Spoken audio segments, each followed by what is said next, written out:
Gerenụ akụkọ ụwa nke tata bụ Tọzdee, abalị 21 n'ime ọnwa Eprel afọ 2022. Akụkọ ụwa na-abịara gị site n'ụlọ ọrụ American Biafran Veterans Network, ABVet Radio na TV dị na Washington DC nke mba Amerịka. Tupu anyị aga n'ihu, gerenụ ọkwa. Agba nke atọ ọgbakọ nke eji atụkọta ego maka nchekwa ala nna Biafra bụ nke na-abịa kwa ọnwa nke otu Biafra Defense Force na-ahazi ga-adị n'abalị 30 nke ọnwa Eprel afọ 2022 ngwa ngwa ọkụrụ elekere 12 nke ehihie n'oge obodo New York nakwa elekere anya 5 nke oge ala Biafra. Ọ ga-adị n'akara mkparịta ụka Zoom n'akara nwudide https://us.web.zoom.us/j/8917021995 Isiokwu ọgbakọ a bụ ọgbọ nke ugbu a ga-akwụsị igbu ọchụ mkpochapụ agbụrụ nakwa atụmatụ mkpochapụ agbụrụ. A na-akpọku ndị niile hụrụ nnwere onwe n'anya dịka ndị otu Indigenous People of Biafra, ndị Yoruba Nation, Ariwa Nation, Ambazonia, tinyekwara ndị Oyi Biafra nakwa mba Afrịka ndị ọzọ nakwa ndị na-agọrọ ha ọfọma ka ha bịa kwado ọgbakọ ntụkọta ego a. Ndị ga-ele ọbịa n'ọgbakọ a gụnyere ndị otu American Biafran Veterans Network nakwa ụmụada Biafra worldwide. Maka inwetakwa ozi kpọtụrụ Chief Obidike n'akara ekwentị a 202-250-0001 maọbụkwa Nwaada Ndidi Amaka n'akara 904-525-1282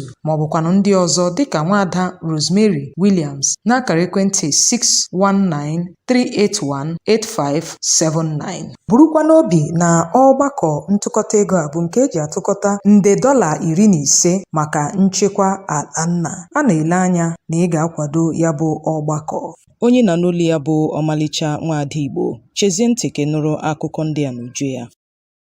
Ndị otu Indigenous People of Biafra IPOB ebola ndị agha ebubo igbu ndị aka ha dị ọcha ma gbakwa ụlọ ndị mmadụ ọkụ na mpaghara ọlụ dị na steeti Imo. IPOB kwupụtara nke ụnyaahụ n'otu ozi nke odeakwụkwọ ozi ha bụ Emma Powerful zipụrụ. Otu a katọrọ igbu ọchụ na-aga n'ihu na steeti Imo nke sitere n'aka ndị agha na ebubo agụ bụkwa nke ndị ndọrọndọrọ ọchịchị steeti Imo hiwere wee na-akwụ ụgwọ. Otu a sịrị na enweghị mgbe ndị ọkpa egbe ESN maọbụ ndị nkịtị kwarịtara ngụ dịka ndị mgbasa ozi na-akọwa, kama ọ bụ ndị agha wakporo mpaghara ọlụ nakwa ọchịchị kansụl Obo wee gbaa mmadụ 17 ọkụ na ndụ, mebikwa ụlọ obibi dị iche iche. Ọ sịrị na ndị Igbo na-agabiga oke ntaramahụhụ nakwa mwakpo ndị agha ebe a na-egbu ha dịka ọkụkọ. IPOB sịrị na ha agaghị ekwe ka ndị ọrụ nchekwa gaa n'ihu na-akpa arụ a megide ụmụnna ha. Ọ gara n'ihu kwuo sị ọ bụ ihe doro ewu na ọkụkọ anya na ndị agha Naịjirịa na ndị otu ebube agụ na-arụkọ ọrụ wee na-agba ụlọ ndị mmadụ ọkụ ma bịakwa ugbu a wee na-agba ndị mmadụ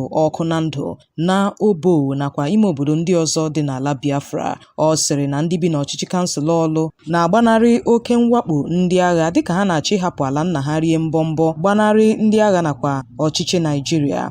IPOB gara n'ihu wee gbarụ ihu sio na ndị agha na-egbu ndị aka ha dị ọcha n'ihi na ha na-enyo enyo na ha dịka ndị otu IPOB. Ha sịrị na ndị otu ha abụghị otu na-eyi ndụ egwu ma ekwesịghịkwa ka emeso ha dịka ndị omekome. IPOB kpọkụrụ otu mba ụwa na-achụso ugwu ruru mmadụ bụ Amnesty International nakwa otu ndị ọzọ dịka nke a na mba ụwa ka ha rụgide gọọmenti Naịjirịa na ndị nchekwa ha ka ha pụọ na mpaghara Biafra. O gosiri mwute na ndị na-eyi ndụ egwu na-egbu mmadụ na mpaghara ugwu ma o nwekweghị ndị agha na-eziga n'ebe ahụ, kama ọ bụ na mpaghara South East bụ ebe udo na-achị eze ka a na-ebubata ndị agha n'igwe wee na-arụ aka sio na ndị agha na-aga n'ụlọ n'ụlọ wee na-agbagbu ndị aka ha dị ọcha naanị n'ihi na ha bụ ndị Biafra.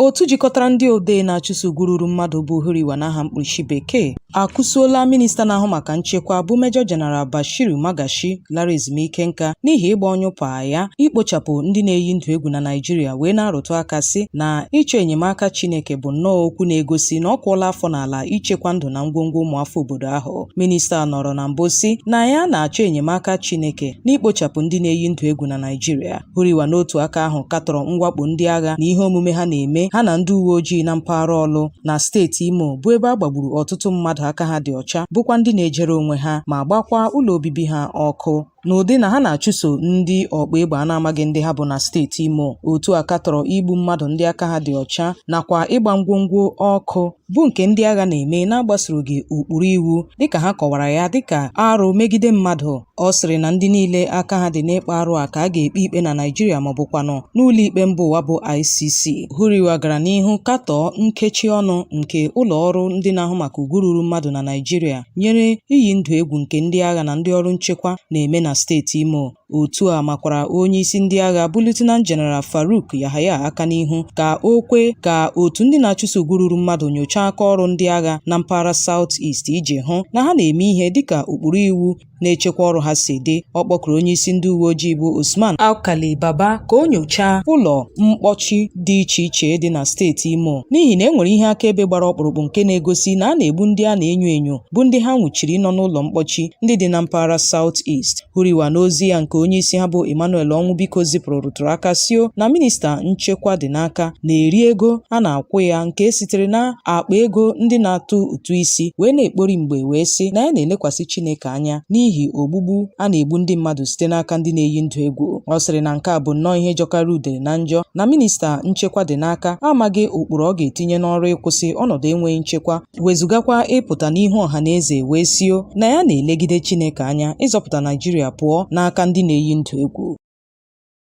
Onye ndu otu akpọkwasịrị Biafra National Guard BNG n'aha mkpirisi bekee bụ General Innocent Orji ekwuola sio n'otu ahụ amalitebeghị ịnabata ndị mmadụ n'otu ha ma ọ bụ nwee mmekọrịta ihe ha na otu nchekwa ndị ọzọ dị n'ala Biafra. Orji gbara nke a n'anwụ na akara nzirịta ozi Facebook ya n'ụbọchị Tuesday. Ọ sịrị na ndị mejupụtara otu ahụ bụ ndị agha azụrụ nke ọma bụkwa ndị jere ozi n'otu ndị agha dị na mba ụwa dị iche iche. Orji gara n'ihu kwuo sị na otu ahụ amalitebeghị inwe mmekọrịta ihe ha na otu ndị ọzọ ka ọ sịrị na ha na ndị nkịtị agaghị emekọla ihe ugbu a. Ọ sịrị na ha ajụkwala ọtụtụ ndị mmadụ bụ ndị na-achọ ịtụnyere otu ahụ ego dịka ndị nkwado BNG n'ihi na ha kwere na nke a ga-ebubata mpụ na aghụghọ bụkwa nke ịgawunyere ha ja na garị. Ọ sịrị na dịka onye agha lụrụ ọgụ n'otu ECOWAS na ECOMOG na mbụ Afrịka dị iche iche kemgbe afọ ndị 1980 na ya maara nke ọma ihe a ga-eme ka Biafra bịa ma marakwa ihe a na-ekwesịghị ime ka ndị iro bata n'etiti ha. Ya mere o kelere ndị otu ESN maka ọrụ ọma ha na-arụ ichekwa oke ọhịa Biafra ma chụpụ ndị Fulani na-achị nnama. O kelekwara ndị otu BNL maka ịkwụsị mbubata ụgbọ mmiri na-ebu mmanụ n'ala Biafra, tinyekwara ndị otu IPOB, MASOB nakwa otu ndị ọzọ dị iche iche bụ ndị na-enye aka ịgba mbọ iweghachite nnwere onwe Biafra.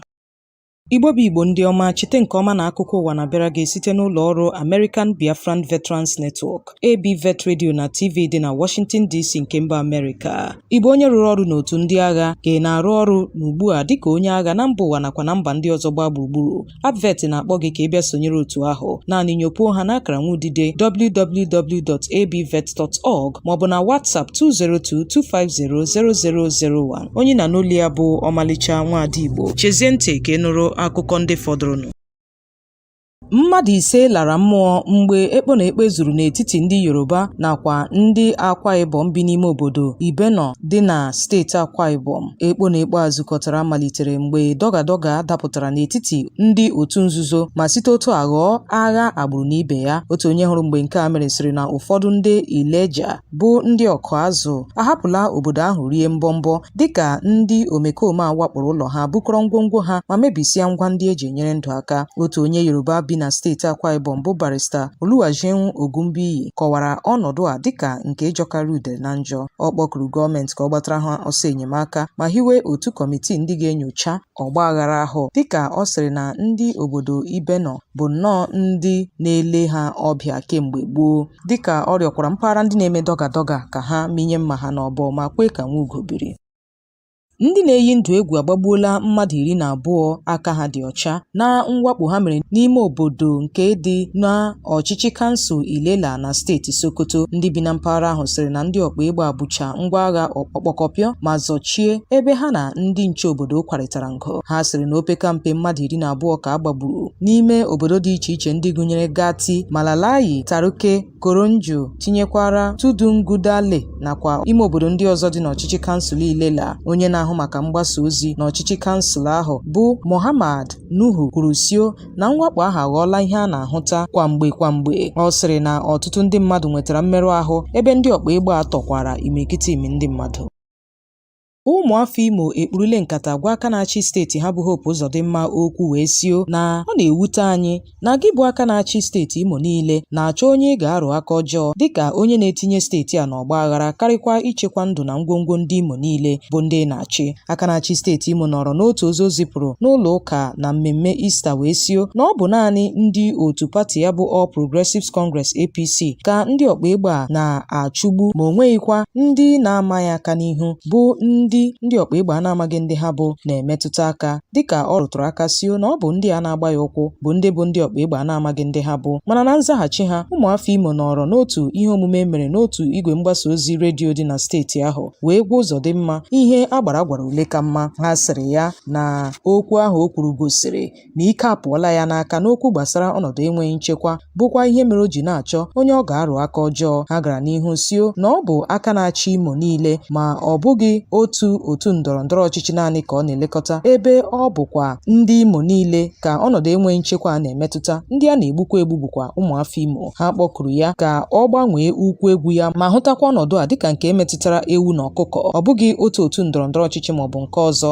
Ụfọdụ gwara ya ka ọ gaa leta ezinụlọ ndị ahụ egburu egbu na-abụghị naanị ndị ọrụ nchekwa. Ha nyekwara ndụmọdụ ka ọ hazie nzukọ ndị nwere aka oke bụ nke ga-agụnye otu ndọrọndọrọ ọchịchị dị iche iche nakwa ndị ọzọ bụ ndị ga-atụpụta echiche iweta ọnọdụ agamnihu n'okwu a.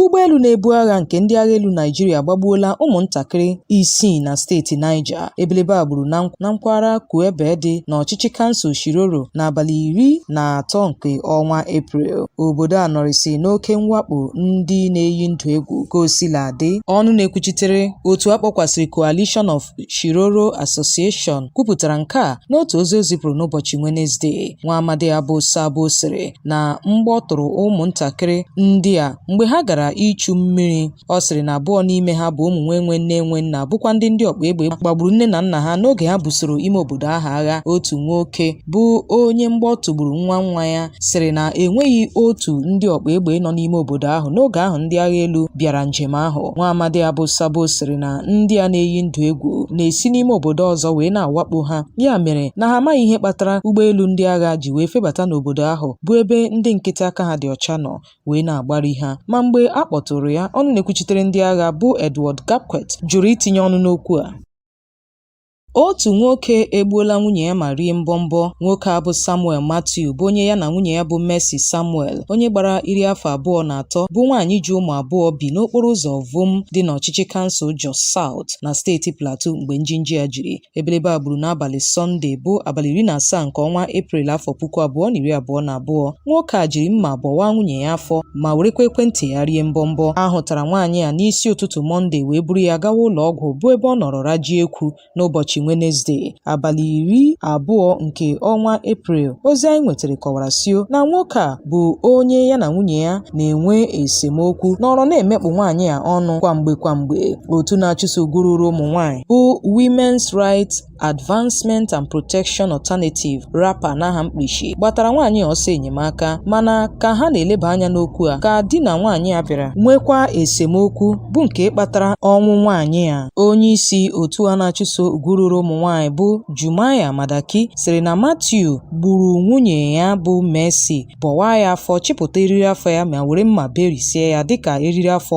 ọkụkọ, were ekwentị ya rie mbọmbọ nke kpatara na nwaanyị a apụghị ịkpọ mmadụ maka enyemaka ebe ọ bụkwa na ha bipụrụ ebipụ n'ụsọ. Nne na nna nwaanyị a sịrị na nwaanyị a hapụrụ di ya n'afọ gara aga rie mbọmbọ gbalata n'ụlọ ha, mana di ya bụ Matthew mesịrị kpọrọ ụmụnna ya bịa rịọ nwaanyị a na ezinụlọ ya mgbaghara. Ọ sịrị na nwaanyị a mechara laghachi. Ka o sila dị, onye kọmishọna na-ahụ maka okwu gbasara ndị inyom na steeti ahụ bụ Rebecca Sambo bụ onye gara leta ezinụlọ nwaanyị a n'ụlọ ha gosiri mwute ya banyere ebelebe a gburunu ka ọ rụrụ aja dee n'ire ma fụrụ ntụtụ taa tio na agaghị akpọnye okwu a n'imi. Ọ kpọkụrụ ụmụ nwaanyị bụ ndị na-agabiga oke mkpagbu n'ụlọ di ha ka ha kwupụta nke a tupu o rie isi ha.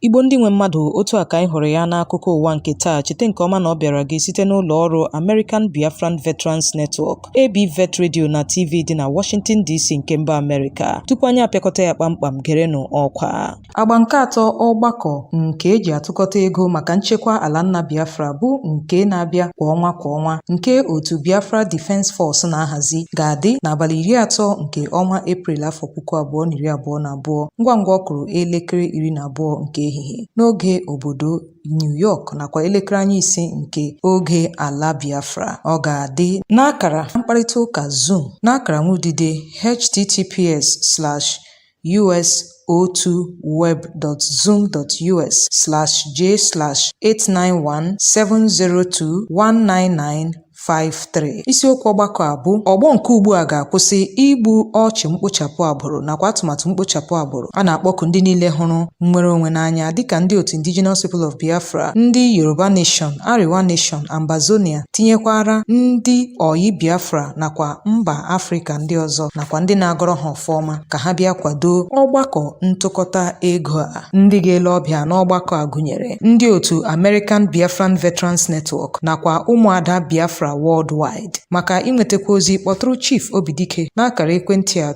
202-250-0001 maọbụkwanụ nwaada Ndidi Amaka n'akara 904-525-1282 maọbụkwanụ ndị ọzọ dịka nwaada Rosemary Williams n'akara ekwentị 619-381-8579. Burukwa n'obi na ọgbakọ ntụkọta ego a bụ nke eji atụkọta nde $15 maka nchekwa ala nna. A na-ele anya na ị ga-akwado ya bụ ọgbakọ. Anyị ga-enyefe unu ugbu a n'aka Chief Obidike bụ onye nọ na BTV News dị na Washington, onye ga-akọrọ gị akụkọ ụwa n'asụsụ Bekee ma mesịa wetara gị ihe omume nke a kpọrọ Let's Talk About It with Chief O. Onye nụrụ olu ya bụ Omalicha Nwada Igbo. Ụbọchị nta ka ịchọ na Owere nchi ga-emesịanụ.